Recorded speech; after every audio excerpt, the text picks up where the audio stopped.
पश्चिम बंगाल में चुनाव है, जुबान बेलगाम है। पहले शेरनी कोबरा तो आपने सुना होगा, अब दुशासन और दुर्योधन पर घमासान है, जिसको लेकर मचा बवाल है। तो मैं लेकर आया हूं, देश का सवाल है। नमस्ते, मैं हूं मनीष अवस्थी, हाजिर हूं आपका अपना पसंदीदा डिबेट शो देश का सवाल लेकर। पश्चिम बंगाल की मुख्यमंत्री ममता बनर्जी ने आज बीजेपी पर जमकर निशाना साधा। उन्होंने पूर्वी मिदनापुर की रैली में बीजेपी के साथ साथ अपने बागियों को भी निशाने पर लिया। ममता बनर्जी ने पीएम मोदी पर हमला बोलते हुए कहा कि वो मोदी का चेहरा तक देखना नहीं चाहती। इसके अलावा ममता ने कहा कि बंगाल में लोग दंगा, लूट, दुर्योधन, दुशासन, मीर जाफर नहीं चाहते।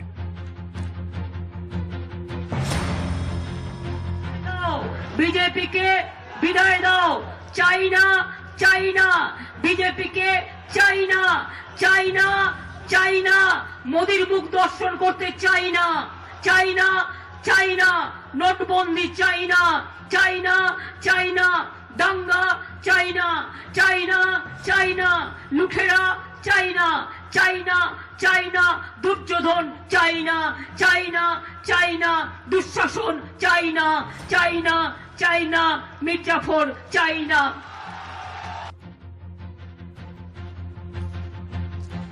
वहीं आज ममता बनर्जी पर हमला बोलते हुए बीजेपी प्रत्याशी शुभेंदु अधिकारी ने कहा कि मोदी का विरोध करने वाले देश का विरोध कर रहे हैं।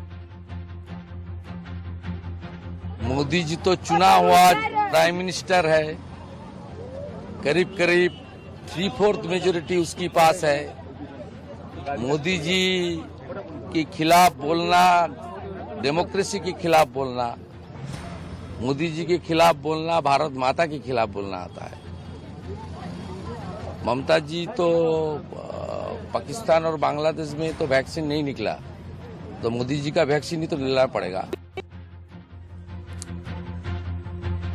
वहीं मध्य प्रदेश के मुख्यमंत्री शिवराज सिंह चौहान ने भी आज पूर्वी मिदनापुर में बीजेपी के लिए प्रचार किया और दीदी और टीएमसी की नई परिभाषा भी गढ़ दी। तुम तो निर्मम हो गई, निर्मम। 10 साल में तब आई कि रास्ते पर ममता बनर्जी ले गए। अब मुझे तो दीदी का एक दूसरा अर्थ भी समझ में आ रहा है। दीदी का अंग्रेजी में लिखे तो DI। हमें DI 4 अक्षर है। इनका मतलब जब मैं देखता हूं तो D मतलब डिक्टेटर, तानाशाह। टीएमसी का एक मतलब और है, T मतलब टेरर, आतंक, M मतलब मर्डर और C मतलब करप्शन, भ्रष्टाचार। ये टीएमसी हो गई है। मैं टीएमसी के गुंडों को चेतावनी देता हूं, 2 मई ममता गई, दीदी गई, एक गुंडों को सबक सिखाया जाएगा, चिंता मत करो। आप सुन रहे थे मध्य प्रदेश के मुख्यमंत्री शिवराज सिंह चौहान को, जिन्होंने टीएमसी को कहा टेरर, मर्डर, करप्शन। प्रधानमंत्री ने 2 दिन पहले कहा था ट्रांसफर माई कमीशन। जी हां, रोज नई परिभाषा गढ़ दी जा रही है, क्योंकि पश्चिम बंगाल में चुनाव है। नारे, नारा, नखरा, नाटक, सारी चीजें चल रही हैं। आइए देश का सवाल में आगे बढ़ते हैं अपने मेहमानों की ओर। हमारे साथ मेहमानों का पैनल है। पैनल पे आपके टीवी स्क्रीन पर अपनी अपनी पार्टी की नुमाइंदगी करने के लिए आपके टीवी स्क्रीन पर बीजेपी के प्रवक्ता तुहिन सिन्हा हमारे साथ हैं। हमारे साथ राजनीतिक विश्लेषक के रूप में तेज तर्रार प्रीति पांडे हमारे साथ हैं। हमारे साथ बड़े शालीन अंदाज में, शायराना तरीके से अपनी बात रखने वाले वाम नेता आमिर हैदर जैदी साहब हमारे साथ हैं। हमारे साथ रवि ओझा, जी हां, टीएमसी के प्रवक्ता हैं। रवि ओझा जी, आपका स्वागत है। हमारे साथ समीर आलम, कांग्रेस के प्रवक्ता हमारे साथ हैं। सबसे पहले मैं आपके पास आऊंगा रवि जी। रवि जी, आज ममता दीदी ने जो कहा है, आपको लगता है दुर्योधन, दुशासन ये हैं कौन? जरा आप इसको साफ कर दें, क्योंकि मैं नहीं समझ पा रहा वो किसको कहना चाहती हैं। और वो जो कह रही थी, मैं दर्शकों को बता दूं, उनका जो अंदाज था वो बंगाली एक्सेंट था, तो आपको ये लग सकता है वो चाइना चाइना कह रही होंगी। वो कहना चाहती है चाहिए ना, यानी नहीं चाहिए। रवि ओझा जी अपनी बात रखें। जी प्रणाम स्वीकारिएगा आप सभी मेरा। सबसे पहले शुभेंदु अधिकारी जी की बात से मैं शुरुआत करता हूं, उनकी बात को आधार बना करके कहता हूं मैं। उन्होंने भी कहा कि मोदी जी का विरोध करना मतलब लोकतंत्र का विरोध है। तो दो शब्द मैं कह देता हूं इस पर, दो पंक्तियां हैं कि खुलकर करेंगे तेरे जुल्म की मुखालिफत, तू वक्त का तख्त नशी है मेरे मुल्क का खुदा नहीं। उन्होंने एक बात कही अभी कि मोदी जी मतलब लोकतंत्र, लोकतंत्र मतलब मोदी। देखिए इस देश की अस्मिता से बड़ा, इस देश की पहचान से बड़ा कोई इस देश में नहीं है। देश चुन करके लोगों को लाता है और उन्हें भगवान बना दिया जाता है यहाँ पर इन भारतीय जनता पार्टी के लोगों द्वारा, और इस चीज में हम आस्था नहीं रखते। लोकतंत्र अलग चीज है और राजनेता अलग चीज है। और जब आपने बात की दुशासन की, दुर्योधन की, तो मैं एक बात कह देता हूं कि इस तरह की संज्ञाओं भारतीय जनता पार्टी बहुत पहले से कर चुकी है। आपको अगर याद हो तो बीते कल 1 या 2 दिन पहले भाजपा के एक विधायक जो उत्तर प्रदेश बलिया से ताल्लुक रखते हैं, उन्होंने ममता बनर्जी हमारी दीदी को राक्षसी कहा, लंकिनी कहा। और अभी कुछ दिन पहले एक भाजपा के कार्यकर्ता के बयानों को मैं सुन रहा था, वो दीदी को कृष्ण जी के जमाने से कोई राक्षस निकाल कर दीदी को राक्षस बताता है। आप एक बात बताइए, जब केंद्रीय मंत्री इतना गैर जिम्मेदाराना बयान देते हैं, एक महिला मुख्यमंत्री जो इस देश के एक राज्य की मुख्यमंत्री है, उसे पराया धन कहा जाता है और कहा जाता है कि इस बार चुनाव के बाद विदा करके बांग्लादेश भेज दिया जाए। अभी शुभेंदु अधिकारी साहब कह रहे थे कि इन्हें तो वैक्सीन मोदी जी से ही लेना पड़ेगा क्योंकि बांग्लादेश और पाकिस्तान में अभी वैक्सीन मिल नहीं रहा। तो आप इनके विचारों को देखिए, इनके आचरण को देखिए। ये जो नफरत और चरस का बीज बोया जा रहा है, इसकी शुरुआत भारतीय जनता पार्टी ने बहुत पहले से कर दी है। जी रवि जी, भारतीय जनता पार्टी ने पहले से शुरू कर दी है, तो भारतीय जनता पार्टी के प्रवक्ता तुहिन सिन्हा जी को लाया जाए। तुहिन जी, आपने सुना ये दुर्योधन दुशासन कहने के लिए क्यों मजबूर हुए? जी हाँ, चुनाव है, इसका मतलब जुबान कतरनी जैसी चले ये बेलगाम हो जाती है। देखिए, मैं शालीन राजनीति में यकीन करता हूं, इसलिए ये सब में मैं नहीं घुसना चाहता हूं। मोटा मुद्दा सिर्फ एक है बंगाल के अंदर, उनकी जो परिभाषा है खेला की और जो हमारी परिभाषा है खेला की, उसमें जो भिन्नता है वो मोटा मुद्दा है। परिभाषा जो है खेला की, उसका मतलब अर्थ होता है दंगा। हमारी जो परिभाषा है वो विकास की है। उनकी जो खेला है वो दंगा का, वो उसमें हिंसा होता है, मर्डर होता है, करप्शन होता है, जैसा कि दिग्विजय सिंह ने बताया। हमारे खेला में दिग्विजय सिंह नहीं, शिवराज सिंह। दिग्विजय सिंह नहीं, शिवराज सिंह। तुहिन जी, का भी नाम याद नहीं। शिवराज जी, तो आज हमारी जो परिभाषा है विकास की, हमारी जो खेला की परिभाषा है उसमें विकास आता है, अस्पताल आता है, शिक्षा आता है। अरे आप खुद फॉलो कर रहे हैं वहां की राजनीति को। 1 महीने में कितने क्रूड बम्स वहां पे मौजूद है, कितने पाए गए हैं?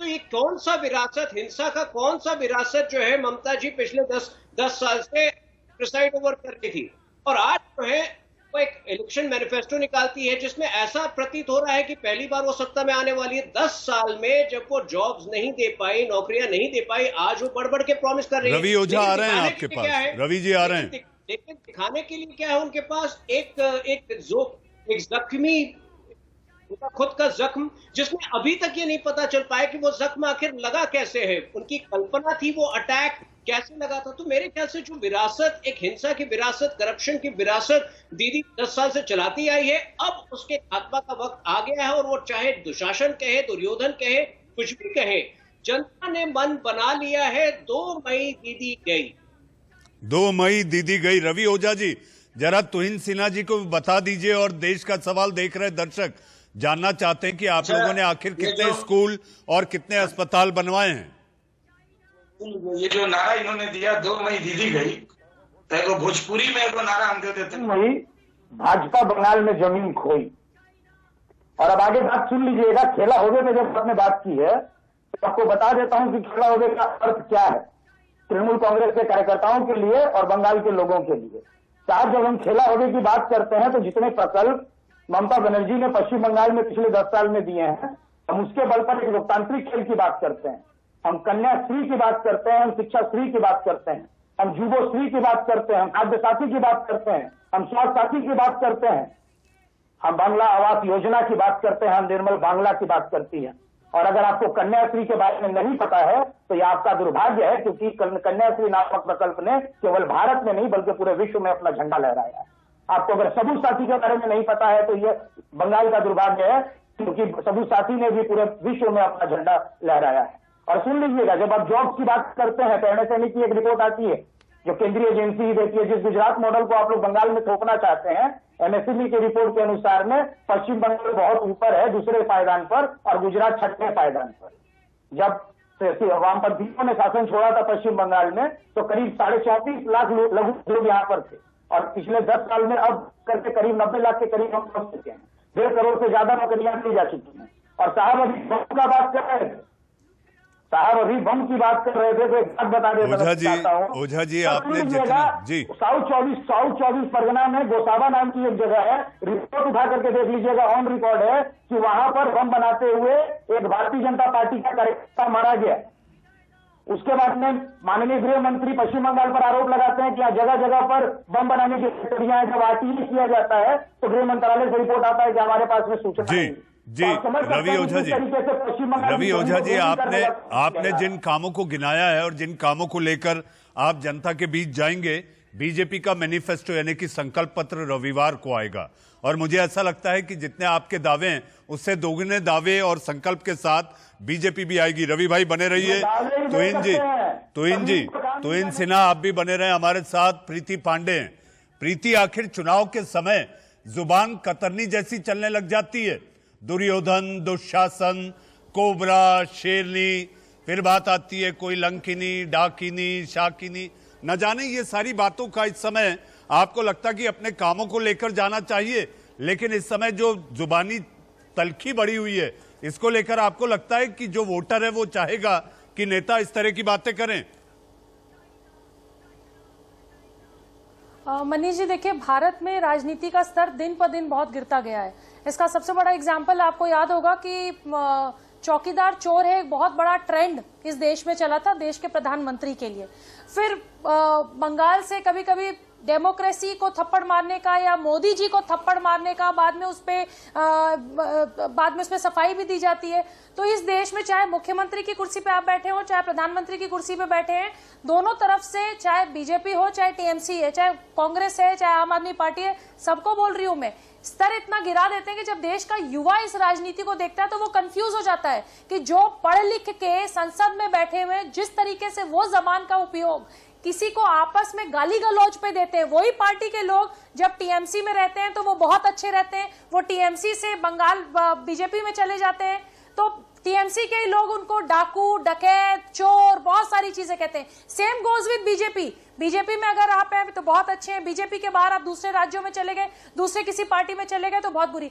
मनीष जी, एक चीज आपको कहूंगी कि बंगाल का चुनाव बहुत इंपॉर्टेंट है, लेकिन चुनाव अपने पुरुषार्थ पे, जो 10 साल ममता दीदी ने वहां काम किया उसके बल पे होना चाहिए, ना कि मार काट इस पे होना चाहिए। कल आपको मैं बता दूं कि बीजेपी के कार्यकर्ता की लाश बंगाल में एक जगह टंगी मिली, पेड़ से टंगी मिली।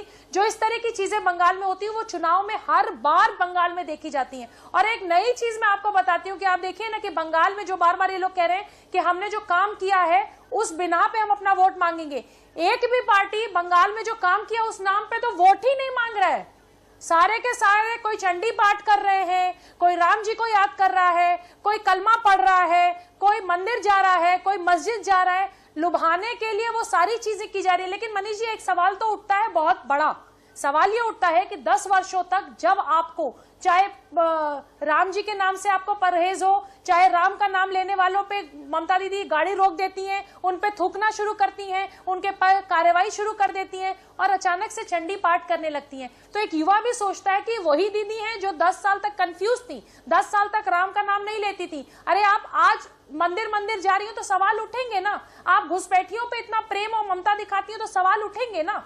ये सारी चीजें नेशनल सिक्योरिटी से जुड़ी। मैंने आपके ही चैनल पे एक बार कहा था कि बंगाल का चुनाव सिर्फ एक राज्य का चुनाव नहीं है, नेशनल सिक्योरिटी से जुड़ा भी सवाल है। जो टीएमसी के लोग यहाँ बैठे हैं बिल्कुल इस बात को नहीं मानेंगे, लेकिन बंगाल का चुनाव नेशनल सिक्योरिटी से है। जी प्रीति जी आऊंगा, क्योंकि इसी चुनाव में अफगानिस्तान भी आया और सीरिया भी आया था। जी हमारे साथ आमिर हैदर जैदी साहब हैं। जैदी साहब, ममता दीदी कुछ इस तरह सकपकाई हुई दिख रही हैं कि आज पूर्वी मिदनापुर की रैली में एक बड़ा नया अंदाज उनका देखने मिला। अगर मैं उसे समझ पाया हूं तो वो सर्वधर्म संभाव की परिभाषा गढ़ रही थी। उन्होंने चंडी पाठ किया, उन्होंने कलमा कहा ला इलाहा इल्लल्लाह। उन्होंने बुद्धम शरणम गच्छामि, यानी वोटर शरणम गच्छामि होते जा रही हैं अब ममता बनर्जी।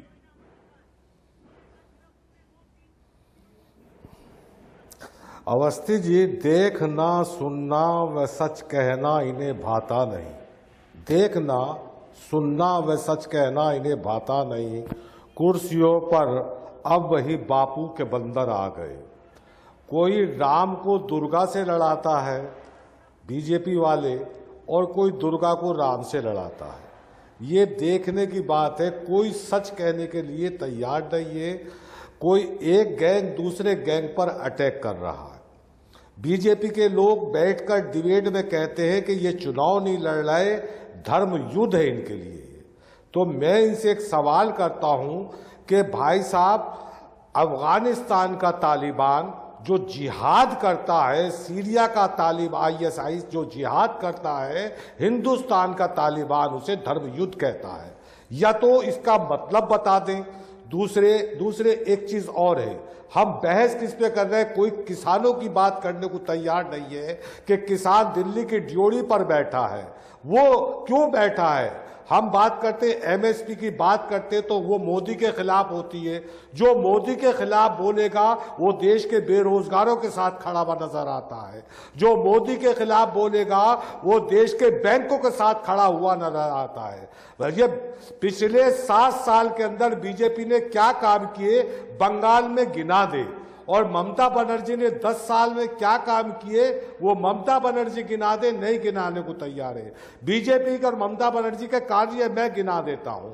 देश की धरोहर लाल किले जैसी धरोहर को पूंजीपतियों को पट्टे पर देने का काम बीजेपी ने किया है। किसानों की जमीन को पट्टे पर देने का काम बीजेपी कर रही है। देश के नेशनलाइज बैंकों को पूंजीपतियों को देने का काम बीजेपी कर रही है। देश के स्वास्थ्य केंद्रों को पट्टे पर देने का काम पूंजीपतियों को बीजेपी करने जा रही है। आपको शिक्षा से वंचित किया जा रहा है, आपको स्वास्थ्य सुविधाओं से वंचित किया जा रहा है। आमिर हैदर जैदी साहब, मैं आपको बताना चाहूंगा, आपने बीजेपी से पूछा, TMC से पूछा कि आपने 10 साल में क्या किया, 7 साल में बीजेपी ने क्या किया।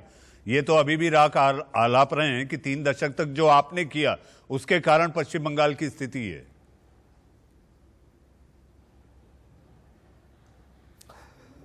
अवस्थी जी, 34 साल के कार्यकाल के अंदर एक सांप्रदायिक दंगा नहीं हो सकता था।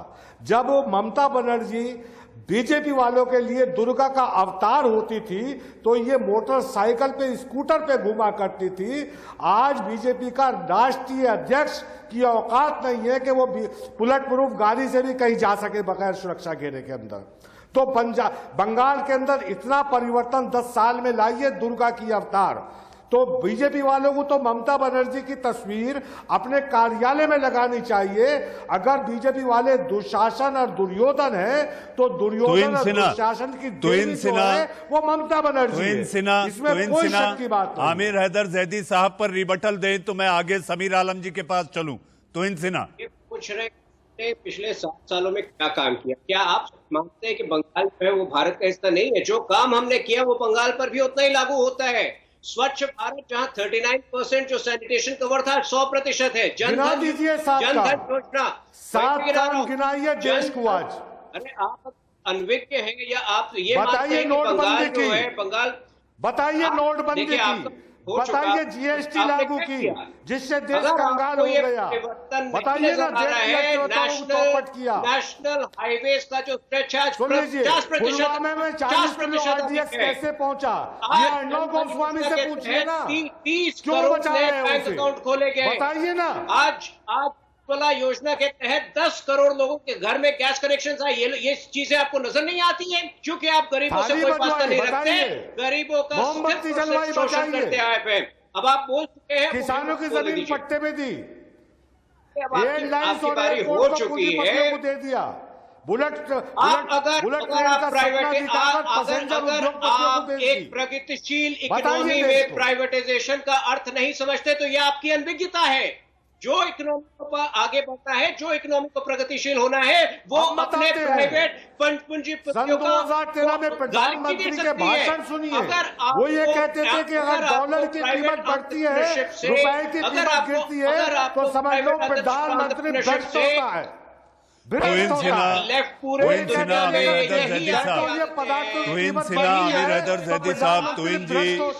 हैदर जैदी साहब, मुझे एक छोटा सा ब्रेक लेना है, जैदी साहब, तुहिन सिन्हा जी, समीर आलम साहब, मैं आऊंगा आपके पास इस ब्रेक के बाद और जानना चाहूंगा कि कांग्रेस का आलम क्या है पश्चिम बंगाल में, छोटे से ब्रेक के बाद।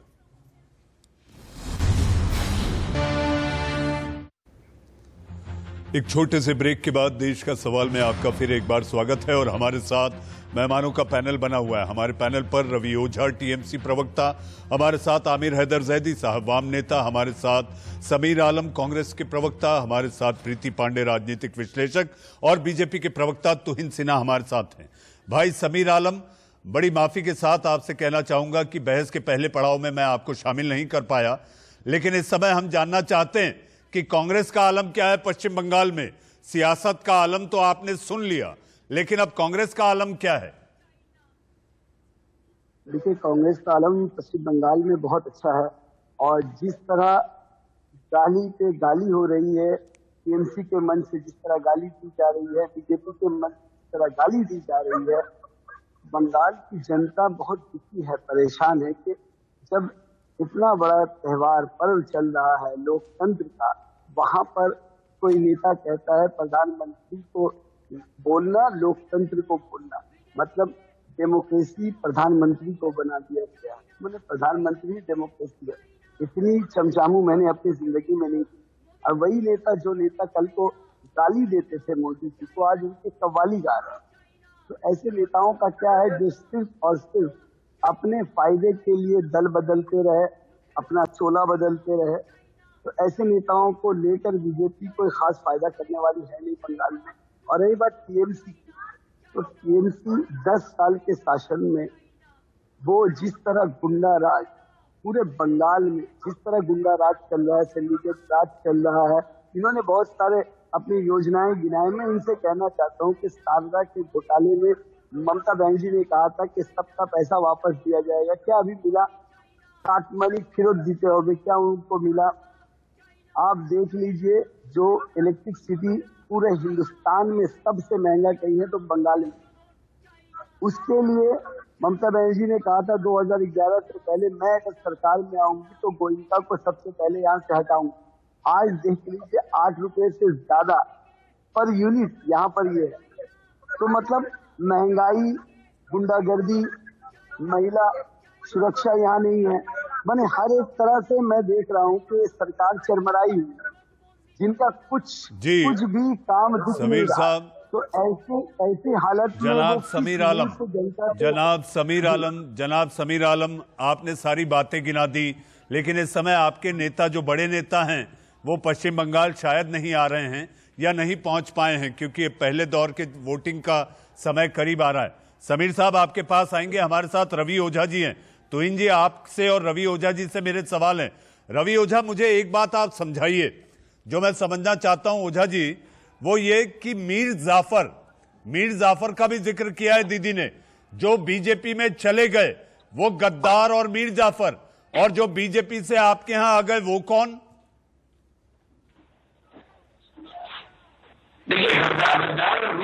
गया है, आप उठा करके देख लीजिएगा, 2010 के पहले इनको पश्चिम बंगाल के लोग जानते नहीं थे।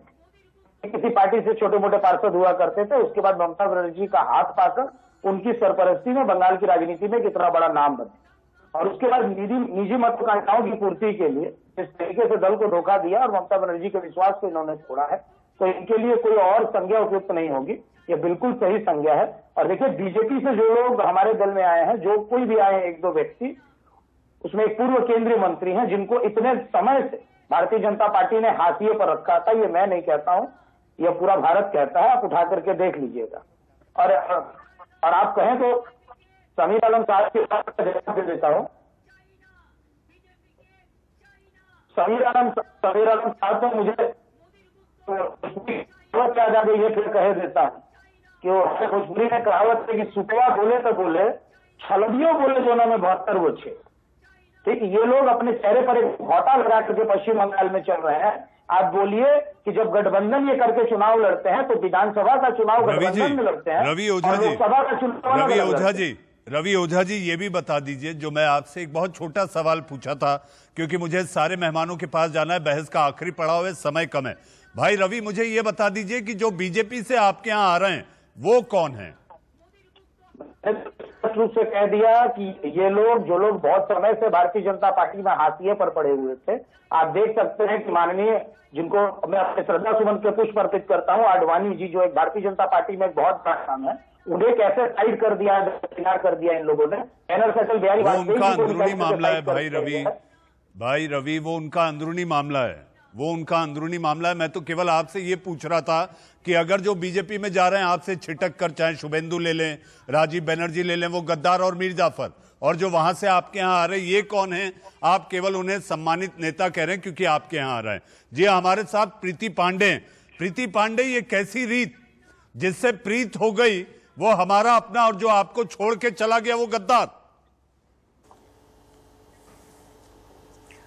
मनीष जी, सबसे पहली बात आपको पता ही होगा, जसवंत सिन्हा जी ने कुछ दिन पहले ही टीएमसी ज्वाइन किया है, तो सबसे बड़ा सवाल ये भी है, वो वैसे बहुत बड़े पॉलिटिकल लीडर हैं, बहुत बड़ा नाम है, इसमें कोई डाउट नहीं है, लेकिन जब वो टीएमसी में आते हैं तो आप उनके लिए कुछ नहीं कहते हैं, लेकिन टीएमसी के बहुत बड़े नेता जो दीदी के साथ, दीदी के ऑपोजिट में खड़े हैं इस बार मैदान में, आप उनके ऊपर सारी छिटाकशी करते हैं। तो बिल्कुल सिंपल, वही जो आप सवाल पूछ रहे हैं, बस वही बात है कि जो एजेंडे में फिट बैठता है, जो इनकी राजनीति के हिसाब से सही है, वो ये सारे नेता बोलेंगे। और देखिए, पार्टी तो बीजेपी से छोड़ के टीएमसी में भी आए, टीएमसी छोड़ से बीजेपी में भी आए।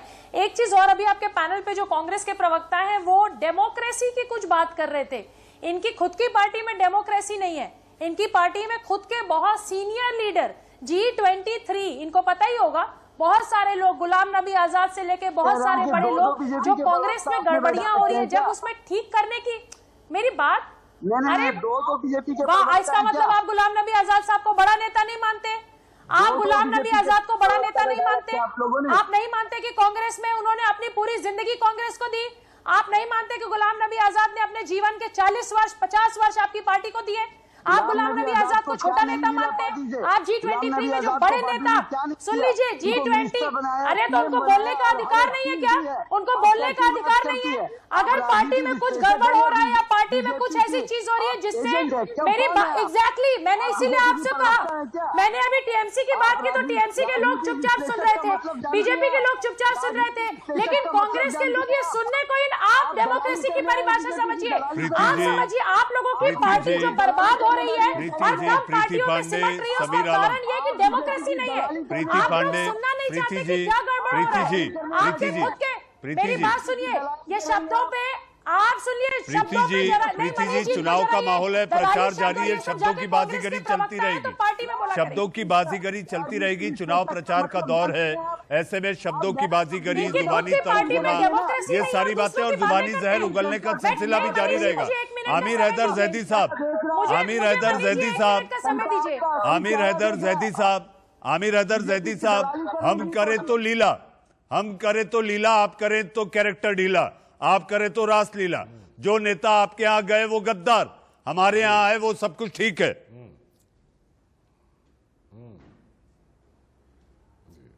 ये राजनीति के जो पतन है, इनकी विचारधारा तो कुछ होती नहीं, लेकिन मैं अपनी बात शुरू करूंगा। ये वंदे मातरम का गीत गाते हैं सुबह उठकर, ये वंदे मातरम का गीत गाते हैं सुबह उठकर, मगर बाजार में चीजों का दुगना दाम करते हैं। तो ये प्रीति जी को समर्पित है। वो अभी तक नहीं बता पाई कि बुलेट ट्रेन का सपना दिखाकर, बुलेट ट्रेन का सपना दिखाकर पैसेंजर ट्रेन बेचने वाली पार्टी का क्या असर है, ये बताए ना। ये बताए ना तात्या टोपे और रानी लक्ष्मीबाई के हत्यारों के उत्तराधिकारी किस पार्टी के अंदर मौजूद है, बताए ना। ये इन्हें बताना चाहिए। ये प्रधानमंत्री 2013 के अंदर पेट्रोल के दाम बढ़ने पर प्रधानमंत्री भ्रष्ट हुआ करते थे, डॉलर की कीमत बढ़ने पर, रुपए की कीमत गिरने पर प्रधानमंत्री भ्रष्ट हुआ करते थे। आज क्या हो गया? आज किसानों का साथ देने वाले, मुझे फख्र है कि मैं किसानों का साथी हूं, किसानों का समर्थक हूं, तो जाहिर बात है मोदी जी का विरोधी हूंगा। मुझे फख्र है कि मैं आंगनवाड़ी वर्कर का समर्थक हूं, जाहिर बात है मोदी जी का विरोधी हूंगा। मुझे मालूम है कि बैंक एम्प्लॉय का मैं समर्थक हूं, तो मैं मोदी जी का विरोधी हूंगा। जैदी साहब, आप किसानों के हितैषी हैं। जैदी साहब, आप किसानों के हितैषी हैं, वहां तक तो ठीक है। जैदी साहब, आप किसानों के हितैषी है, वहां तक तो ठीक है, लेकिन बीजेपी कहती है कि आप किसानों की आड़ में लोगों की रिहाई की बात भी करते हैं। जैदी साहब, बीजेपी का कहना है आप किसानों के हितैषी हैं, आप आंगनवाड़ी वर्कर्स के हितैषी हैं, बहुत अच्छी बात है, लेकिन इनकी आड़ में आप लोगों के रिहाई की भी बात करते हैं। इसको लेकर बीजेपी आप पर उंगली उठाती है।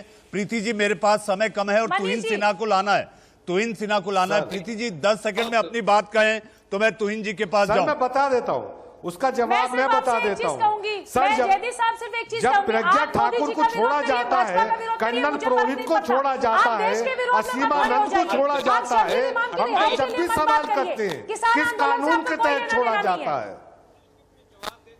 जी तुहिन सिन्हा जी, आखिरी सवाल। भाई रवि ओझा, मेरे पास वक्त कम है, आप बताइए ना। तुहिन सिन्हा, मेरा सवाल आपसे, ममता दीदी ने दुर्योधन दुशासन की बात की है, क्या आप लोग शिकायत करने वाले हैं चुनाव आयोग में? एक और दूसरा, जब आपके नेता उन्हें तानाशाह कह देते हैं, आपके बड़े बड़े नेता और केंद्रीय मंत्री जैसा रवि ओझा ने जिक्र किया कि उनको लेकर जो बातें होती हैं, तो आपको लगता है कि ये उसका पलटवार है जो ममता ने आज कहा है?